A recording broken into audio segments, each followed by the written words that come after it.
జగన్నాథ్ తెరకెక్కించిన లైగర్ సినిమా అటు విజయ్ దేవరకొండకు ఇటు పూరికి సైతం పీడకలలా మిగిలిపోయాయి.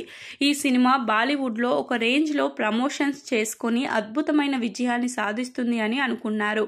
కానీ సినిమా విడుదలైన తర్వాత ఉసూరుమని అనిపించింది. ఈ సినిమాకి విజయ్ దేవరకొండ చాలా కష్టపడ్డాడు. అయినా కూడా ఎలాంటి ఉపయోగం లేకుండా పోయింది. తన విజయం కోసం చాలా రోజులుగా పూరి జగన్నాథ్ సైతం ఎదురు చూస్తున్నారు. కానీ ఆ విజయం అందని ద్రాక్షగానే మిగిలిపోయింది. లైగర్ సినిమా పరాజయం నుంచి విజయ్ దేవరకొండ త్వరగానే కోలుకున్నాడు. ఖుషీ సినిమా అతనికి కాస్త ఉత్సాహాన్ని ఇచ్చింది.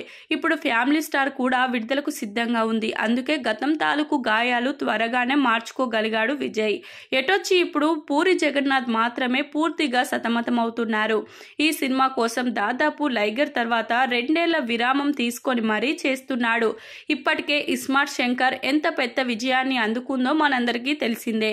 ఈ సినిమా 2019లో రాగా దాదాపు 5 ఏళ్ల విరామంతో డబుల్ ఇస్మార్ట్ రాబోతుంది. ఈ సినిమాలో సైతం మునుపటి జోడీ పోతినేని రామ్ మరియు పూరి కాంబినేషన్ ఉండబోతుంది. పూరి జగన్నాథ్కి మాత్రమే కాదు, రామ్ కూడా ఇది కత్తి మీద సామ్ లాంటి చిత్రమే. ఎందుకంటే స్కంద సినిమా పరాజయం అతడికి తీవ్ర నిరాశను మిగిలిచ్చింది. శ్రీలీల లాంటి హీరోయిన్ ఉన్నప్పటికీ కూడా ఈ సినిమా పెద్దగా ఆడలేదు. రామ్ పోతినేని డబుల్ ఇస్మార్ట్ సినిమాకి చాలా కసరత్తు చేస్తున్నాడు. ఎందుకంటే ఇస్మార్ట్ శంకర్ సినిమా తర్వాత 5 ఏళ్ల నుంచి అతడికి కూడా విజయం లేదు. ఆ చిత్రం తర్వాత ది వారియర్ స్కంద సినిమాలో నటించినప్పటికీ ఈ 3 కూడా వరుస డిజాస్టర్ ఫలితాలను ఇచ్చాయి.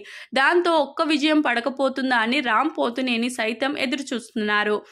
ఈ సినిమా తర్వాత ఆ గౌతమ్ వాసుదేవ్ మీనన్ సినిమాలో కూడా రామ్ నటిస్తున్నారు. మరి డబుల్ ఇస్మార్ట్ ఏ మాత్రం డోస్ పెంచి అటు పూరికి ఇటు రామ్కి విజయాన్ని అందిస్తుందో వేచి చూడాల్సి ఉంది.